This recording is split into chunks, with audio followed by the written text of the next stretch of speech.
अस्सलाम वालेकुम रहमतुल्लाहि व बरकातुहू। आईसीसी ओडीआई वर्ल्ड कप 2023 के अंदर खेला जाना है, जिसके लिए बड़ी बड़ी अपडेट्स सामने आ चुकी हैं। आज की इस वीडियो के अंदर हम आपको उन्हीं अपडेट्स के बारे में बताने जा रही हैं, जैसा कि ये वर्ल्ड कप कहां पर खेला जाएगा, कब शुरू होने जा रहा है, टीम्स हिस्सा लेने जा रही हैं और ये किस फॉर्मेट के तहत मैचेस खेले जाएंगे, यानी कि किस लिहाज से होंगे। तो सारी अपडेट्स आपको मिलने जा रही है। इस वीडियो को दिल से लाइक कर दें, चैनल को सब्सक्राइब कर दें। आपके ख्याल में इस ओडीआई वर्ल्ड कप को जो कि इंडिया के अंदर खेला जाना है, आईसीसी वर्ल्ड कप 2023 के अंदर जो होना है वो इंडिया के अंदर खेला जाना है, वो कौन सी टीम जीतेगी? पाकिस्तान, भारत, जितनी भी टीम्स है बाकी आप लोग बता सकते हैं।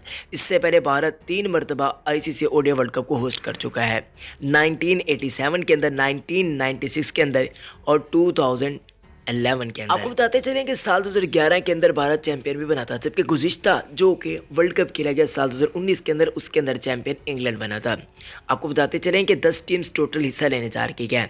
ये टूर्नामेंट जो फॉर्मेट के हिसाब से खेला जाएगा वो होगा जी राउंड रॉबिन एंड नॉकआउट मरहला। ये 13वां एडिशन होने जा रहा है। आपको बताते चलें कि ये अक्टूबर और नवंबर में खेला जाएगा। बिल्कुल सही सुन रखिए, अक्टूबर एंड नवंबर में ये वर्ल्ड कप आपको खेलता हुआ दिखाई दिया जाएगा, यानी कि 2023 के अंदर। टोटल 50 से ज्यादा मैचेस खेले जाएंगे और ये मैचेस आपको सारे के सारे भारत के अंदर ही खेलते हुए दिखाई दिए जाएंगे। स्टार्ट डेट जो अभी तक सामने आ रही है वो आ रही है 2023 के हवाले से अक्टूबर की स्टार्टिंग में ये टूर्नामेंट शुरू हो सकता है। अच्छी खबर आप तमाम लोगों के लिए ये सामने आ रही है कि ये मैचेस चूंकि भारत के अंदर खेले जाएंगे तो तकरीबन 4 साढ़े 4 बजे ये मैचेस स्टार्ट हो जाएंगे भारतीय टाइम पे, जो पाकिस्तानी टाइम भी तकरीबन 4:30 बन जाएगा। पाकिस्तान और भारत एक ही ग्रुप के अंदर होंगे, 2 ग्रुप्स बनाए जाएंगे जिसमें टॉप 5 टीम्स शामिल होंगी। उम्मीद करता हूँ कि वीडियो पसंद है, वीडियो को लाइक करें, चैनल को भी सब्सक्राइब करें। बहुत ज़्यादा ख्याल रखें।